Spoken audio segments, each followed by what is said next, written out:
The U.S. economy right now is heading over a cliff. Mr. Wakefield's article, The Great Reset, just recently in our Tomorrow's World magazine, that article, he mentioned this. I'm going to read a quote. The total sovereign debt of the world's nations is counted to be in excess of $60 trillion, and total U.S. government debt at $27 trillion and rising fast now exceeds its gross domestic product, or its GDP. He says the world's finances have been at a tipping point for some time, and the COVID-19 crisis has given them a shove. So the world is in bad shape economically, and the U.S. is leading the charge over the cliff, you might say. Here's another quote from a book entitled, Has China Won? The Chinese Challenge to American Primacy. I'll read just a paragraph here. Similarly, he wrote, few Americans are aware that the world has changed in many-critical dimensions since the heyday of American power in the 1950s. In 1950, in purchasing power parity terms, America had 27.3% of the world's GDP, while China had only 4.5%. At the end of the Cold War in 1990, a triumphant moment, America had 20.6% and China had 3.8%. As of 2019, it has 15%, less than China's at 18.6%. In one crucial respect, America has already become number two. Few Americans are aware of this. Fewer still have considered what it means. And then later he writes, our economy used to be, and he's talking from a Chinese perspective, he says the Chinese economy used to be 1/10 the size of that of America. Now it is over 60%. Our country also trades more with the rest of the world than America does. We take up to 10.22% of world total imports and a 12.77% of world total exports, compared to the U.S. share of 13.37% of world imports and 8.72% of world exports. Yet when it comes, as he writes, when it comes to global trade transactions, the reason why America still stands ahead is because the dollar still makes up 41.27% of all transactions, while the Chinese currency makes up 0.98%. So you can see how there's been a dramatic shift in the past couple of decades, and we're poised for more. We thought we knew the way to prosperity, but we don't. But there's a better way. Let's turn to the home front. The American family is heading towards destruction. Dr. McNair wrote a number of years ago in a Tomorrow's World article titled Marriage and the Family, Vital Institutions in Crisis. I'm going to read what he wrote. He said, we're living in truly momentous times. The historic pillars of Western civilization, biblical religion, marriage, and the family are under siege and crumbling. In the last half of the 20th century, the fundamental building blocks of human society were compromised, corrupted, and rejected at an alarming rate, and the trend is only accelerating. Glenn Stanton, a social research analyst, makes the stunning observation that, quote, the family in the Western world has been radically altered, some claim almost destroyed, by events of the last 3 decades. He states further that the scale of marital breakdowns in the West since 1960 has no historical precedent. There has been nothing like it for the last 2,000 years and probably longer. He then quotes, he's referring again to Glenn Stanton, that is, Dr. McNair is, in his article, but he quotes demographer Kingsley Davis's lament that at no time in history, with the possible exception of imperial Rome, has the institution of marriage been more problematic than today. Stanton concludes that of all the social problems facing American civilization, the decline of marriage and the breakup of the family is unquestionably our most pressing problem. It is the common denominator driving other social ills.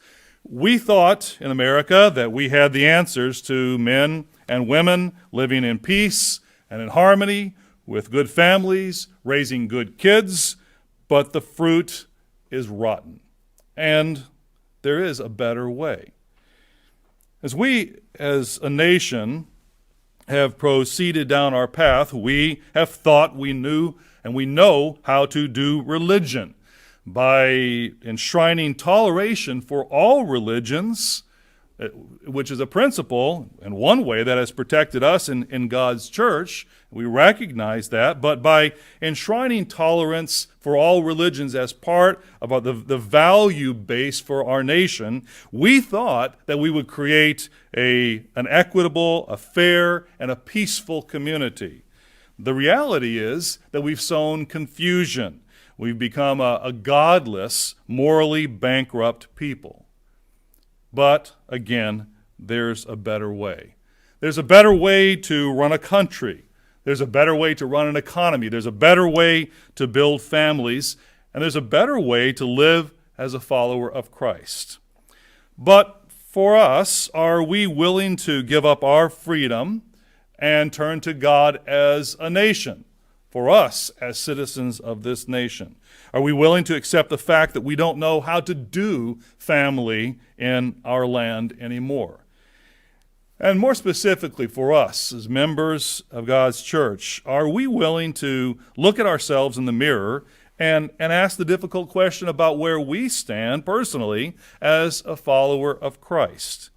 See, a better way than the way that is natural, the way that we are soaked in, the way our culture works around us, a better way has been offered to mankind throughout the history of his family. Yet he has never been willing to follow that better way. I'd like to focus on that better way today, and if I succeed, you'll be more determined than ever to live the better way of God. But understand, this way has been offered to mankind through the history of his family, and yet he has been unwilling to accept that better way. Let's go back to Genesis chapter 3 to begin. In Genesis chapter 3, we have the story of the early days of the family of man. And as we come to the end of chapter 3, after the episode when the serpent deceived Adam and Eve, and enticed them into disobeying God and taking from the tree of the knowledge of good and evil. We read in chapter 3, verse 24, "So he drove out the man, and he placed cherubim at the east of the Garden of Eden, and a flaming sword which turned every way to guard the way to the tree of life." In other words, Adam and Eve did not want God's way, and so God said, fine, you'll live with the consequences. In other words, you can't choose death and receive life. See, that's what God's way is, life. We read in John chapter 10. Let's flip quickly to John chapter 10. And we read this fundamental statement about God's way when Christ speaks to what he is. He describes himself, and he says, verse 10, "The thief does not come then except to steal and to kill and to destroy." And then he says, "I am come that they may have life and that they may have it more abundantly." You see, Christ, God, is all about life. It's about life, giving life, real life, the way of life. Let's go back to Genesis and let's continue the story of man in Genesis chapter 6. Genesis chapter 6, and we see this verbiage upon which we're focusing today about a way. We see Genesis chapter 6, verse 9, 10, 11. We read verse 11, "The earth also," now we're reading about the time of Noah, "the earth also was corrupt before God, and the earth was filled with violence." And look what we read in verse 12. "So God looked upon the earth, and indeed it was corrupt, for all flesh had corrupted their way on the earth." Man's way corrupts. Man's way breaks down. It's like rust, where metal is oxidized until nothing is left. A number of years ago, my father-in-law gave us a truck. He had an old truck, and one of my sons was then able to use this truck. Unfortunately, as time went by, as is the case with vehicles up in the north, when you have salt and other chemicals on the road that are used to melt the snow, you tend to have a lot of rust on the undercarriage of your vehicles.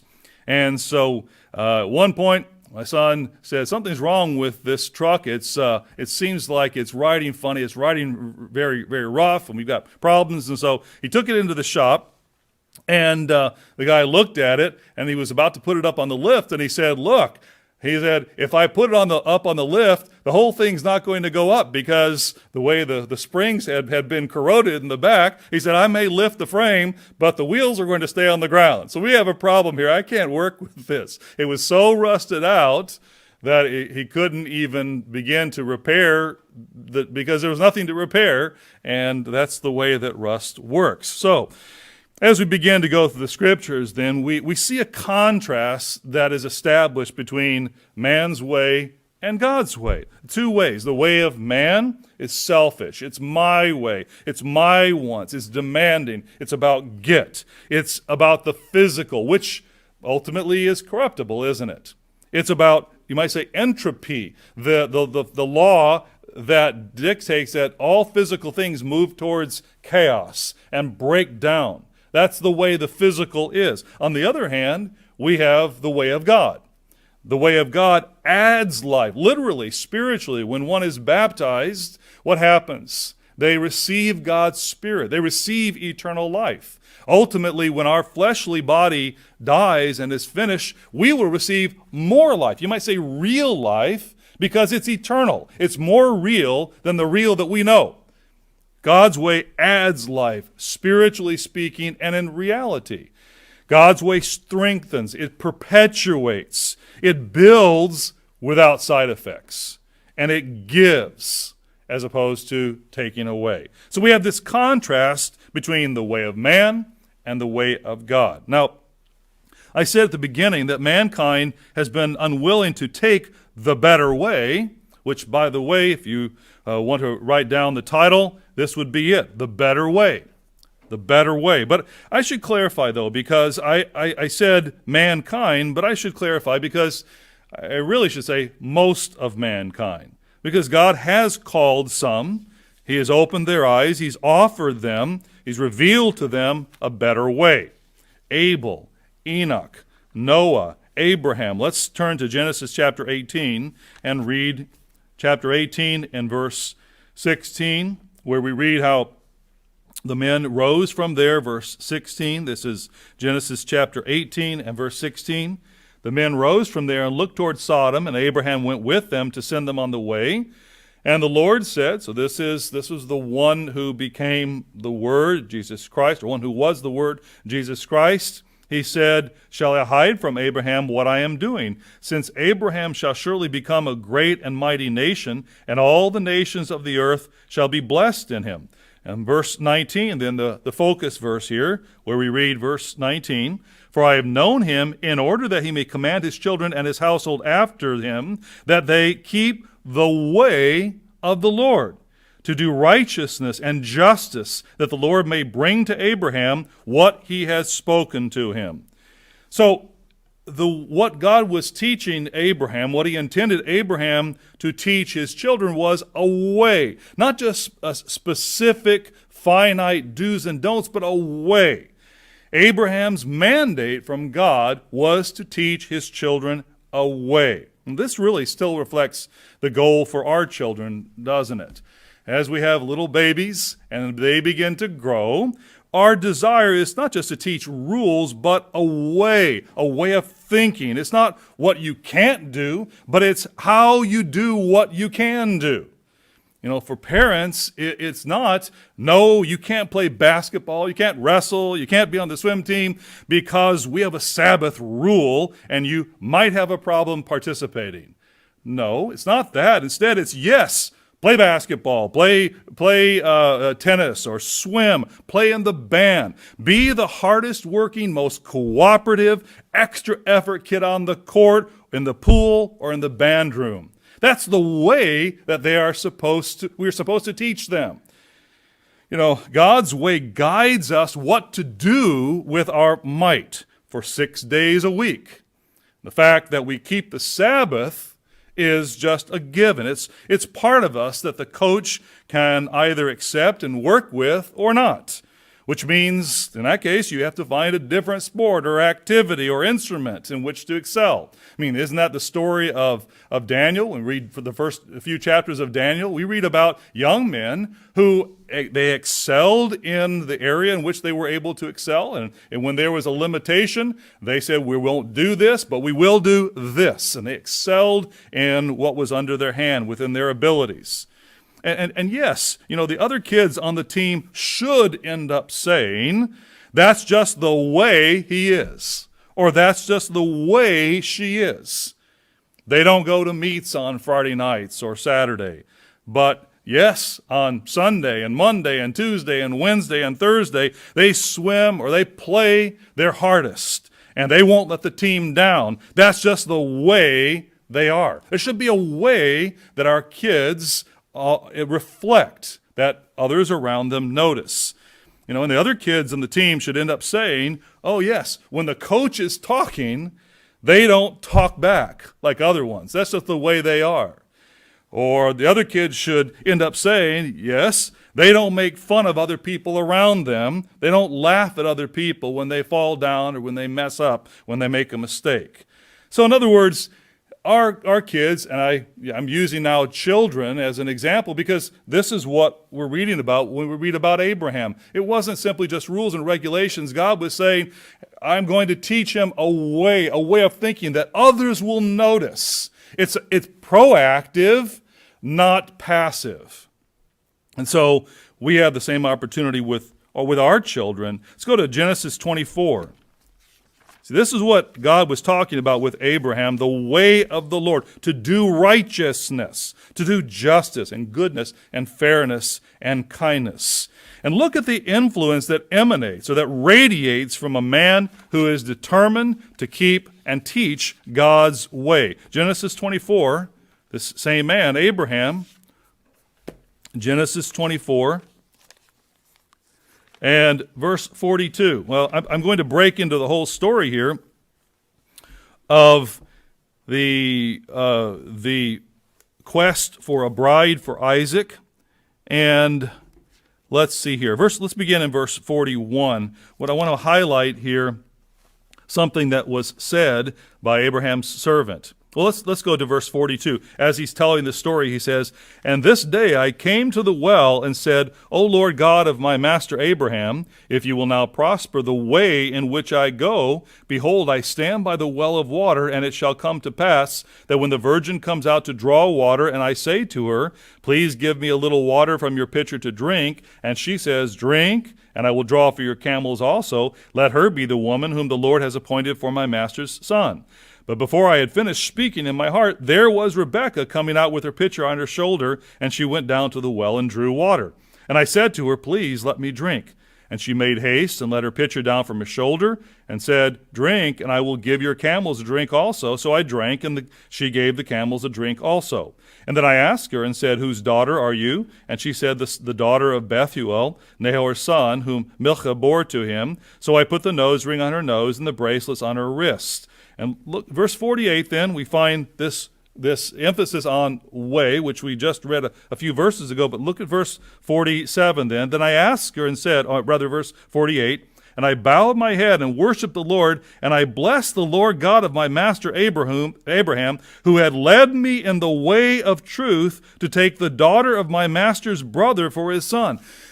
So we see an acknowledgement here that Abraham's example of looking to the way of God, so much so that even his activities in terms of choosing a bride for his son had influenced now his servant to look to God to guide him in the way that he should proceed in this project.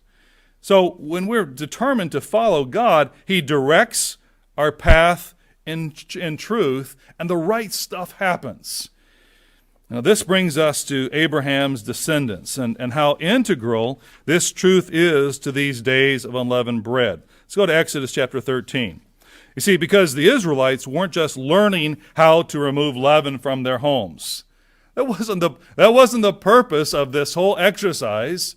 God didn't say, you know what's really important to me is that the Israelites learn how to ensure that they remove leaven from their homes and don't have leaven. That's what this is all about. Well, that's ridiculous, isn't it? It was a mechanism. It was a mechanism to help them learn a way. A way. And we find that this emphasis, as God begins to work with the descendants of Abraham, hundreds of thousands of people, this emphasis is borne out. He established the same principle of a teaching of a way. Here we see Exodus chapter 13 and verse 17. Now we've focused up to this point over these days and particularly over Passover and the first day of unleavened bread on Exodus 12 and in particular with the Passover. But as we come to their departure, we read verse 17. Then it came, this is of chapter 13 again. It came to pass, when Pharaoh had let the people go, that God did not lead them by the way of the land of the Philistines, although that was near, for God said, lest perhaps the people change their minds when they see war and return to Egypt. So God led the people around by way of the wilderness of the Red Sea. And the children of Israel went up in orderly ranks out of the land of Egypt. You can't help but read, as you read this, but think of our own lives. Because you have to wonder then, what is God leading me around or away from, because he knows that I am not up to that challenge, up to that trial. It doesn't mean the other way that he's taking us is not full of challenges. We certainly see that from their path through the wilderness. But he knows what we're up to. He knows the trial that we can endure. And he doesn't set before us a trial that's too great for us. We learn that in the New Testament. But you can't read this and not think how that applies to us today. Think about right now. What is it in your life that you're facing that instead of thinking, I can't believe I'm having to go through this, instead perhaps think, why is God taking me this way or allowing this to happen? And what is he protecting me from or directing me away from, perhaps? And anyway, this is what God certainly was doing with the Israelites, as he states clearly. And it's not always clear why. It's not always clear why for us, why we're going through a particular challenge. It's not always clear why, but the where was clear for the Israelites, and the where is ultimately clear for us, isn't it? Because we know where we're going. We know the end of the story. That we can rely upon. Verse 21. And the Lord went before them by day in a pillar of cloud to lead the way, and by night in a pillar of fire to give them light, so as to go by day and night. So for us in our daily lives, even though we may face challenges that are difficult, that put us in positions that are awkward, that are challenging, we oftentimes have the answer in front of us when the boss demands that we work on Friday nights and work into the Sabbath.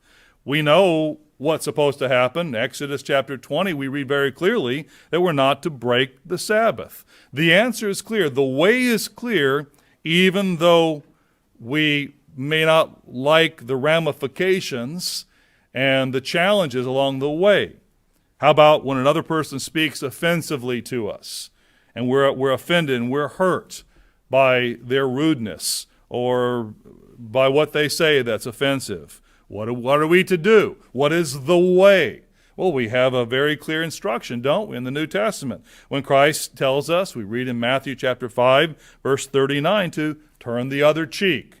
As he says, I'll quote the scripture, I tell you not to resist an evil person. Whoever slaps you on your right cheek, turn the other to him also. In other words, don't be quick to retaliate. Our way should be one in which we are not constantly on the edge of retaliation. Instead, we're willing to absorb a little bit of the shortcomings of other people. That's what it's talking about. That's the way. That's the way. How about when a situation is not clear in terms of what we are to do in some type of decision? Well, We read in Psalm 37, verse 7, rest in the Lord and wait patiently for him. Don't fret because of him who prospers in his way, because of the man who brings wicked schemes to pass. Psalm 37 is about being willing to wait, even though it seems perhaps we are being treated unjustly, or as a principle, as an overall premise, the idea that we should be willing to wait for God to show us what to do or open a door for us, maybe a window, but at least give us guidance. There are times that we are to wait patiently. Well, there's an instruction about a way of thinking. Now, it may not be specific to our exact situation, but remember, God's way is eternal. God's way is not contingent upon a specific time or place. God's way is about principles, about ways of thinking that are for all time. And so when we accept it that way, when we think about it in that way, then it applies to us, and we can begin to see how to think in terms of the mind of God. Let's go along with the story here, Exodus chapter 18, as we read more about this concept of a way. We read about Abraham. Now we're reading about Israel. Exodus chapter 18, and we read verse 20. Verse 20 is the key verse. The introduction has to do with Moses judging the people and how it was just too much because there were too many different issues that had to be settled. And so Moses' father-in-law in verse 14 saw that all that he did for the people, and he said, "What is this thing that you are doing for the people? Why do you alone sit and all the people stand before you from morning until evening?" In other words, why are you having to carry this burden yourself? But there was another premise that was part of what he was saying. Let's read a little bit further. And Moses said to his father-in-law, "Because the people come to me to inquire of God, when they have a difficulty, they come to me, and I judge between one and another, and I make known the statutes of God and his laws." Verse 17, so Moses' father-in-law said to him, "The thing that you do is not good. Both you and these people who are with you will surely wear yourselves out." He said, "For this thing is too much for you. You are not able to perform it by yourself. Listen now to my voice. I will give you counsel, and God will be with you. Stand before God for the people, so that you may bring the difficulties to God." And he says, verse 20, "And you shall teach them the statutes and the laws, and show them the way in which they must walk and the work they must do." In other words, it was important to teach them the laws and the statutes in order for them to see the mind of God, the thinking that was behind the particulars of that decision, so that ultimately they would be able to recognize even before they came to Moses or one of the other judges that was established, they would already recognize what they were supposed to do, how they were supposed to handle the situation.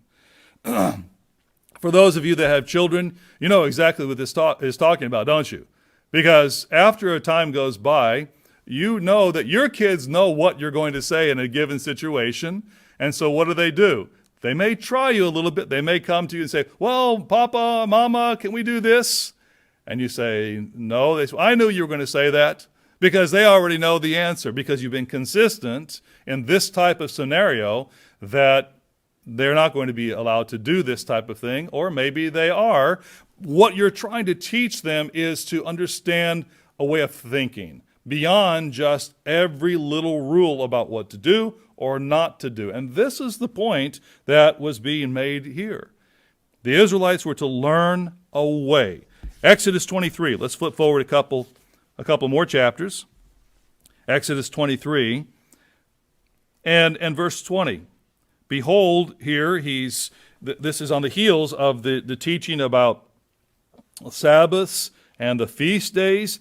And he says, "I'm going to give you guidance in a way." He says, I send an angel before you to keep you in the way and to bring you into the place which I have prepared. So God, he assured them that he would direct them in the path they should go. This had double meaning, didn't it? It had meaning geographically, but it also had meaning in terms of the way they should think as he established a constitution for their life as a nation and as individuals. He gave them a law, as he describes in Deuteronomy, that would be the envy of the nations around, because it was a way that worked, not a way that brought national moral bankruptcy. It was a way that worked. It was a system that worked economically, in terms of legal and property rights, in terms of social rights, in terms of the public good. It was a way that brought peace and prosperity. So yes, he would geographically bring them to the place by a way, but he was also teaching them a way as well. Exodus 32. Sadly, in their case, they were unwilling to follow that way. Exodus 32 and verse 8, the story of the golden calf and what happened. It didn't take long for them to turn away from God. And we read how it's enunciated in terms of a way. Exodus 32 and verse 7. The Lord said to Moses, "Go, get down, for your people whom you have brought out of the land of Egypt have corrupted themselves." God sort of disavowed them at this point. He said, I don't want to have anything to do with them. It's like, when Johnny does wrong and mommy says to him, "Johnny, I don't know why you're doing this," and is upset, and then she goes and speaks to Papa, and she says, "Your son Johnny did such and such." And that's the way it happens sometimes. We don't want to accept responsibility. It's your kid, not mine. And this is what God was saying to Moses in a sense. He's saying, the ones who you have brought out, they have corrupted themselves. They have turned aside quickly. And look at how this phrase is used again. Verse 8, "out of the way which I commanded them." So it emphasizes God's desire, God's intent to teach them more than a legalistic system which would simply dictate exactly how each and every action was to take place, but instead teach a way of thinking, a way of building the synapses, as you might say, in our brains, so we become habituated in a way of doing things and thinking things that will be repeated and will become very comfortable, and will become confident in that way of approaching things, whether it's a Sabbath or a holy days or tithing or giving an offering on the holy days as we did today, or any aspect of the way we treat our neighbor, the way we look towards our government, the way, and the list goes on, doesn't it? It encompasses our thinking throughout the day. Exodus 33, just flip over another chapter here. Exodus 33. Here, when Moses asked God to continue to go with them and to be merciful, he says in verse 12, Moses said to the Lord, "See, you say to me, bring up this people, but you have not let me know whom you will send with me. Yet you have said, I know you by name, and you have also found grace in my sight. Now therefore I pray, if I have found grace in your sight, show me now your way, that I may know you, and that I may find grace in your sight, and consider that this nation is your people." And then he says, okay, fine, my presence will go with you. The point that I want to make here today is simply this idea, this principle of God referring to it as a way being reiterated again and again and again. So let's recap. God offered his way to mankind. Mankind turned his back and went a different way, a way that led to the destruction, or leads to the destruction of humanity. And as God began to work with a man, Abraham in this case, we analyzed that for a moment. He said, here's the deal. My expectation of you is that you walk in my way and you teach your children to do the same. When he called then, that is, when God called the nation that had been born from Abraham and Sarah, God reiterated, this is the way, geographically and in regard to their conduct.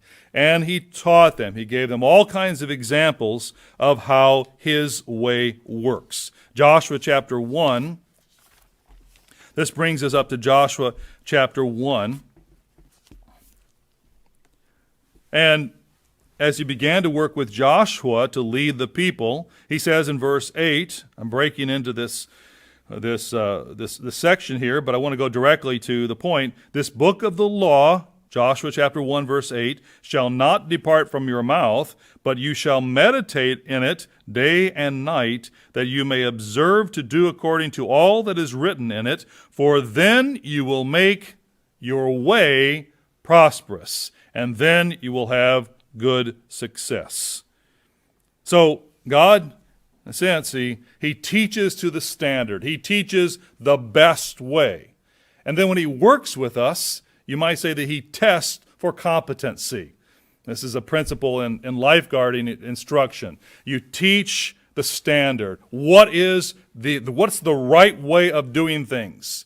You don't teach the exceptions. You teach the right way of doing things exactly, perfectly. But in terms of executing a lifeguarding save, you want to train, you want to rather test as to whether the lifeguard can actually carry out the save and the person is still alive and on the side of the pool.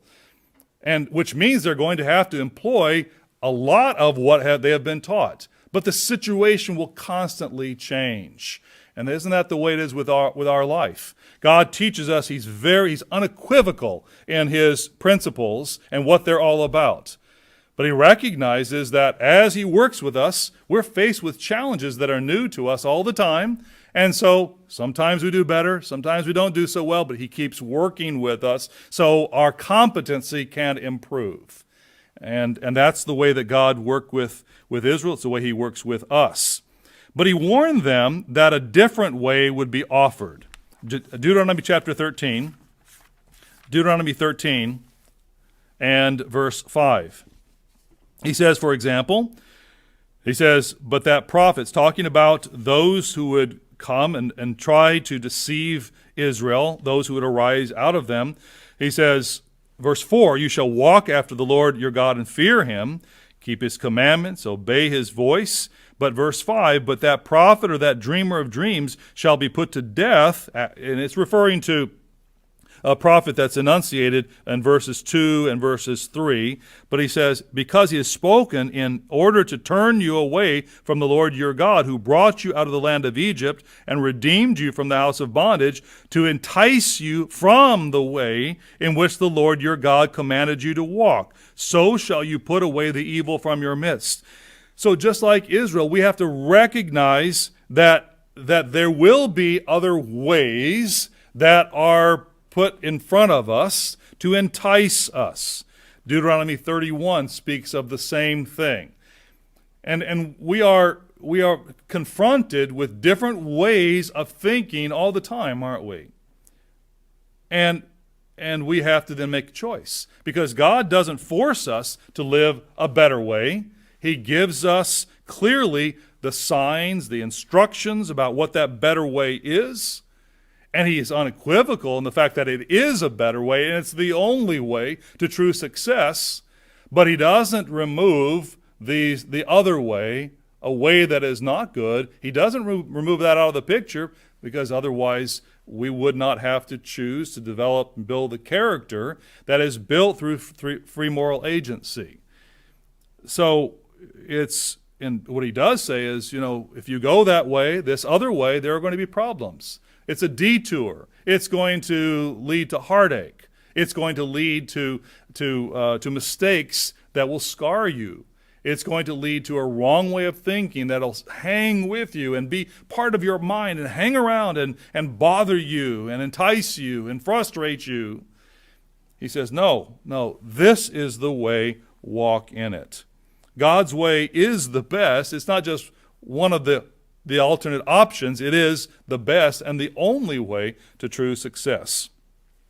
If you look at 1 Kings chapter 15 and chapter 16 and 2 Kings 16 and chapter 21, if you want to jot those references down, you see that for Israel, God's warnings went unheeded. And you read about this king or that king who walked in the way of King Jeroboam. And so we find different kings who actually have their name attached to an evil way that leads Israel and lead Judah down a path to destruction. And it's a sad repeat of Genesis chapter 3.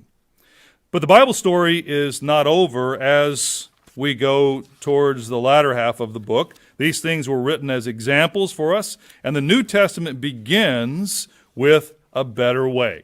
Matthew chapter 3. Matthew chapter 3.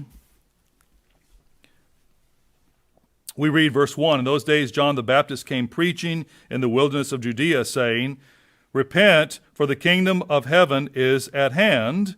For this is he who was spoken of by the prophet Isaiah, saying, The voice of one crying in the wilderness, Prepare the way of the Lord, make his paths straight.'" So he brings this prophecy forward, and he stamps on the New Testament the ministry of Christ, and we see this theme continues past Christ's crucifixion and resurrection, this concept of a way. In this case, prepare the way of the Lord. What is to happen as he fulfills his role? And as Christ begins his ministry, where is his focus? Let's go to just a few chapters over to Matthew chapter 7. Matthew chapter 7, as he begins to preach and teach and explain to people how they should think, how they should function. He says, verse 13, "Enter by the narrow gate." This is Matthew 7, verse 13. "Enter by the narrow gate, for wide is the gate, and broad is the way that leads to destruction, and there are many who go in by it. Because narrow is the gate, and difficult is the way which leads to life, and there are few who find it." So he begins to focus and talk about this way of life as he preaches. Matthew 22, a few chapters forward. Matthew 22. His hearers recognized that he taught a way, and it was a way that was different from the way of the Pharisees. Matthew 22 and verse 15. Then the Pharisees went and plotted how they might entangle him in his talk. And verse 16, "And they sent to him their disciples with the Herodians, saying," verse 16, remember the Herodians were anxious to catch him speaking treasonous words. So they were trying to set a trap for him here. Verse 16, "They sent to him their disciples with the Herodians, saying, Teacher, we know that you are true, and teach the way of God in truth, nor do you care about anyone, for you do not regard the person of men." And then they give this example here, or this difficult, challenging to them, challenging situation. But they recognize that he taught a way, and that they had to acknowledge it was the way of truth. And it was different from the way of the Pharisees. Let's go to Mark chapter 7. It was different from what they were all about. Mark chapter 7. You see, they washed, and they had specific fences around the law in special ways that identified them. They had a way of doing things, and it was very precise. You read about that here in the first few verses of chapter 7 of Mark. Verse 4, it says, verse 3, "For the Pharisees and all the Jews do not eat unless they wash their hands in a special way, holding the tradition of the elders. When they come from the marketplace, they do not eat unless they wash. And there are many other things which they have received and hold, like the washing of cups, pitchers, copper vessels, and couches." So there was this whole system that was their way. It's in a way, it's like, I'll say, quote, religious people today. You know them, don't you? Because they wear a necklace with a cross. They have perhaps they have a bumper sticker that has a fish on it, or some other slogan that when you read that, you say, oh, that's a, quote, Christian. Why? It's because they've got the accoutrements. They've got the Jesus t-shirt. They've got all these accoutrements that are about a way. And you know it. You recognize it. People recognize it.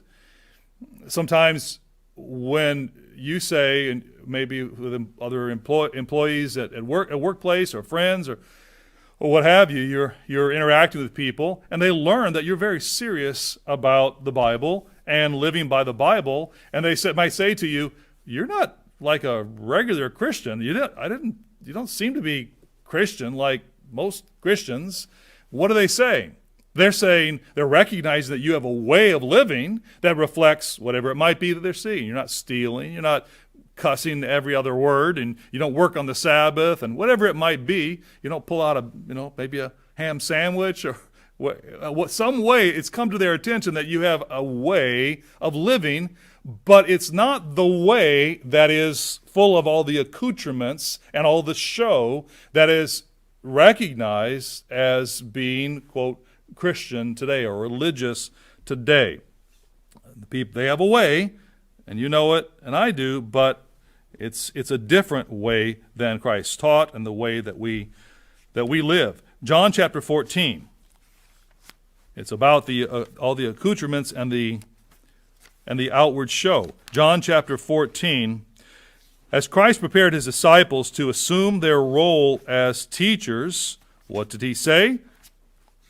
Well, he focused on a way, didn't he? John chapter 14, and he said, we're going to jump down to verse 4.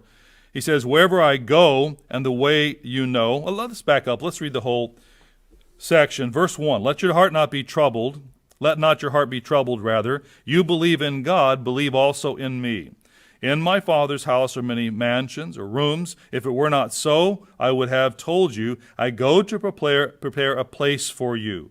And if I go and prepare a place for you, I will come again and receive you to myself, that where I am, there you may also be also. And where I go you know, and the way you know." So he begins to focus, or he continues, I should say, more accurately, on this concept of a way. "And Thomas said to him, 'Lord, we do not know where you are going.' And Jesus said to him, 'I am the way, I am the truth, and I am the life. And no one comes to the Father except through me.'" So Christ prepared them to grasp this verbiage of a way of thinking and a way of even speaking about the things of God, the teachings of Christ.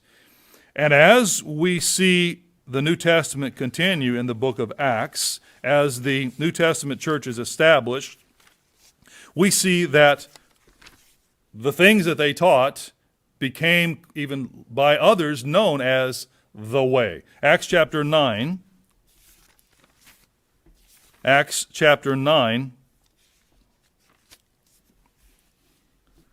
and verse 1, "Then Saul, who became Paul, still breathing threats and murder against the disciples of the Lord, went to the high priest and asked letters from him to the synagogues of Damascus, so that if he found any who were of the way, whether men or women, he might bring them bound to Jerusalem."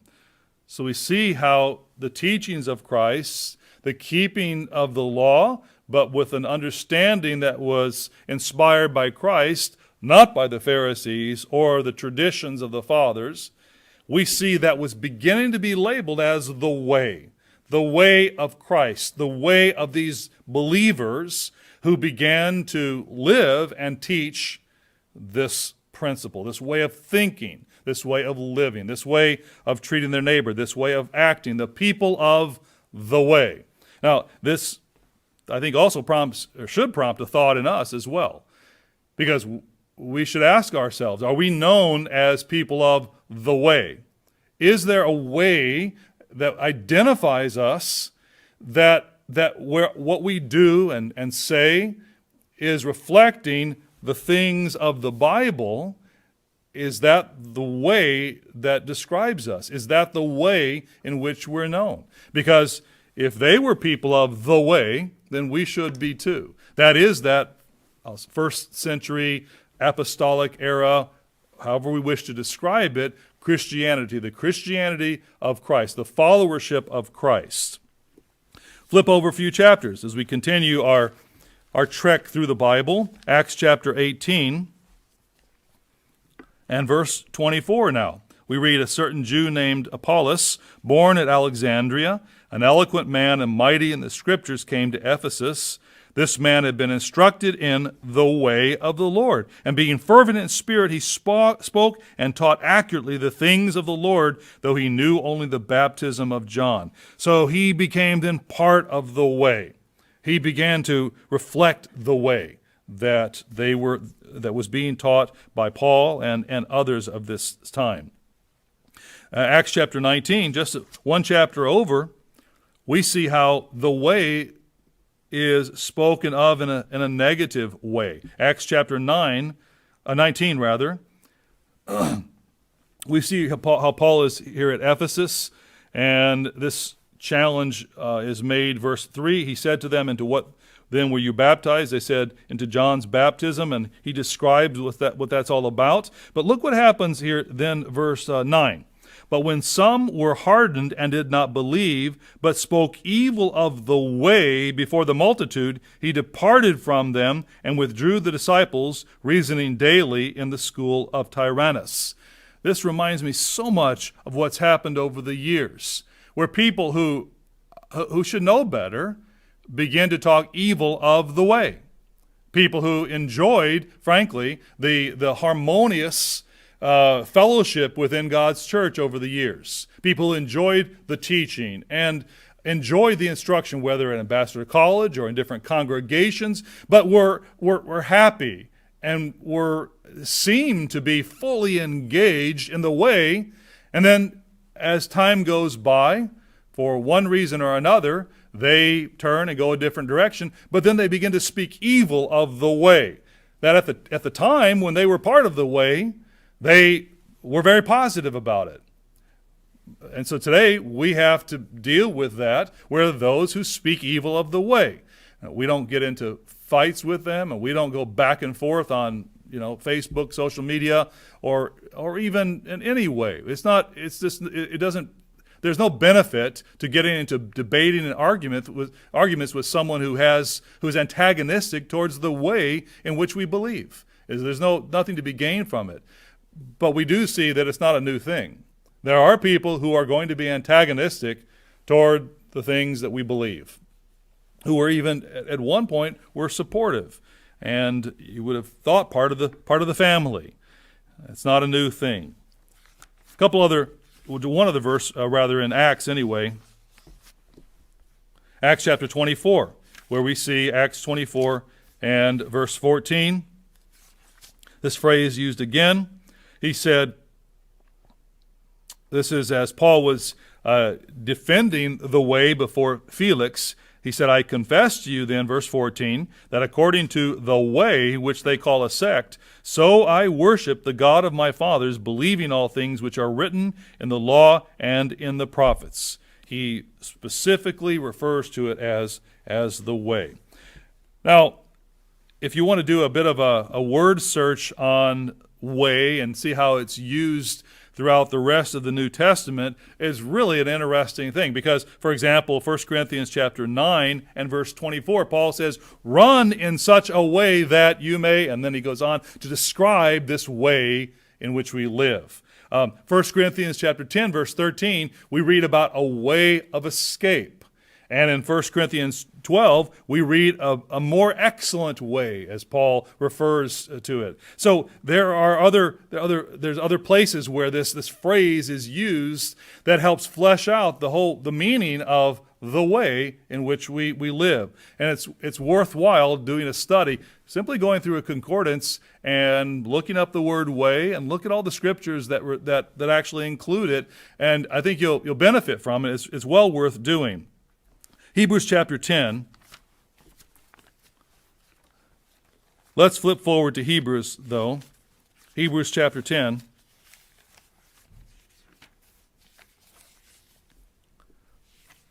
Because here in the book of Hebrews, we have this laying of a fundamental groundwork, you might say, in this epistle, of a way of thinking, a way of life, and he ties it in the New Testament church and our way of thinking. He ties it back to the Israelites, to the Sabbath, to Jesus Christ, to so much of the fabric of the Old Testament. And as part of that, in Hebrews chapter 10, verse 20, he refers to this way. And here he calls it, Hebrews chapter 4 and verse 20, a new and living way. Let's read verse 19. Therefore, brethren, having boldness to enter the holiest by the blood of Jesus, by a new and living way, which he consecrated for us through the veil that is his flesh, and having a high priest over the house of God,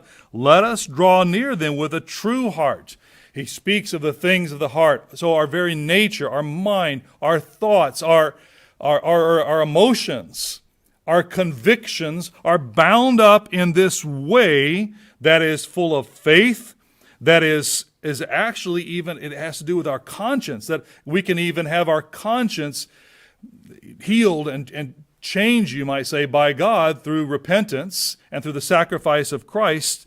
And so he establishes, even with great, you might say, different facets, how we approach this way. And so he says, let us hold fast the confession of our hope without wavering, for he who promised is faithful. And let us stir one another in order to stir up, or rather consider one another, to stir up love and good works, because that's what it's all about. How does that apply to a specific statute or judgment? Well, it's the sense, it's the understanding of loving your neighbor, which all the statutes and judgments apply to, rather either loving God or loving neighbor. And so he says this is the way we implement that, by actually gathering together, not forsaking the assembling of ourselves together, as is the manner of some, but exhorting one another, caring for one another, recognizing that we are our brother's keeper, that our neighbor should be important to us, particularly those who are bound by the blood of Jesus Christ, exhorting one another, and so much the more as you see the day approaching, which is going to be that much more difficult as the society around us begins to shred, as the culture around us begins to separate us, and we break apart into slivers and contentious elements. That we can't have that within the church. We have to, so much more as the day of Christ's return approaches, we have to be able to associate ourselves first and foremost with the way of God, not a way of this ethnic group, a way of this political group, a way of one element or another in our society.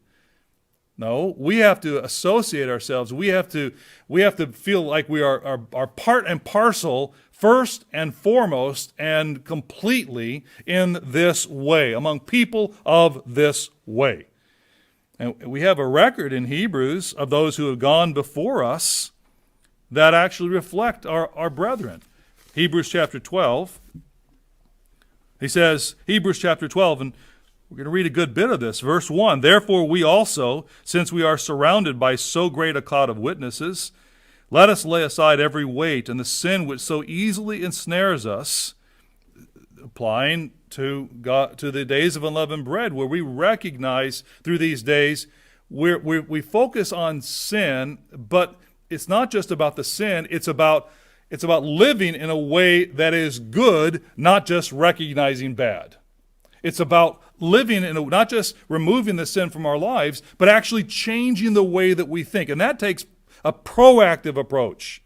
That takes action. That takes effort. It takes energy, because it takes energy to reach out to our brethren. It takes energy to hold our tongue when we're offended. It takes energy, and it takes the Spirit of God.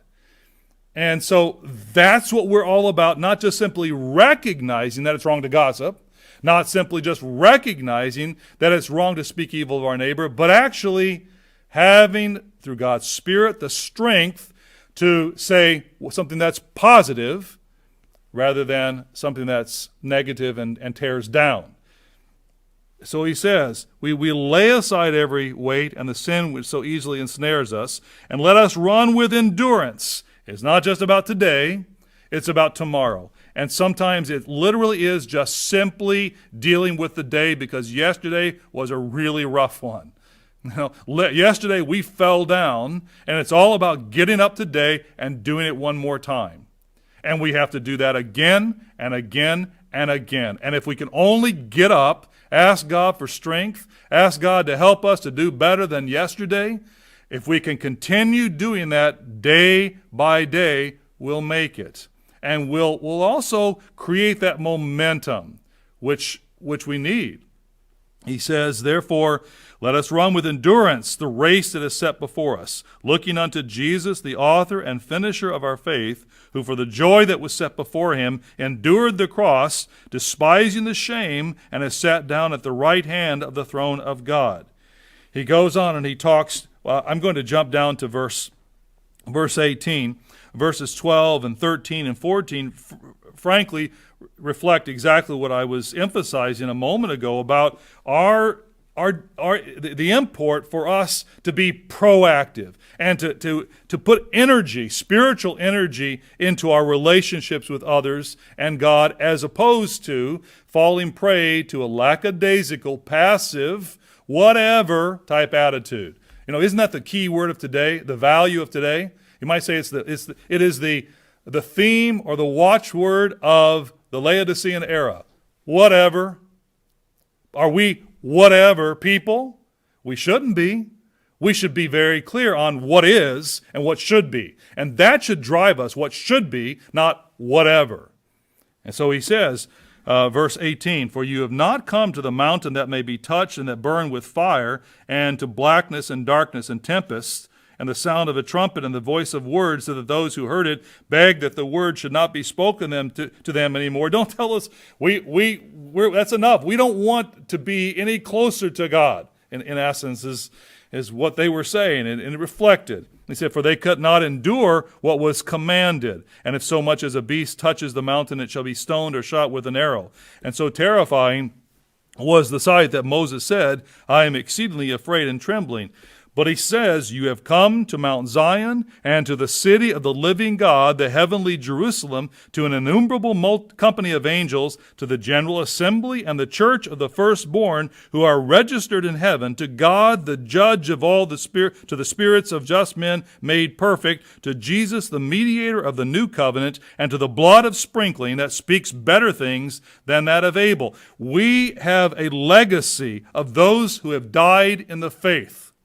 People who we can easily forget, but through these times that we read about here in the Bible, but also as we think back or as we listen to others, and we should listen to the stories and the examples of those who have come before. We get so caught up in our daily life and our challenges that we have very little time for the legacy of those who have gone before, even just in a few generations from today, people who have sacrificed and people who have stayed loyal to God and to His church through the end of their life, who have died and so easily are forgotten. We have a legacy of people like that. Let's remember them. Let's think about them. Let's tell stories and listen to the stories, for those of us that are younger, of those people. Because they lived the way, and they died in the way. They faced their own challenges and trials and persecution, sometimes losing friends and being ridiculed, and all in defense of a better way. Are we carrying that legacy forward, brethren? We should. 2 Chronicles chapter 6. 2 Chronicles chapter 6. We read here about a prayer. Let's go ahead and go there. 2 Chronicles. We read of Solomon's prayer for his nation.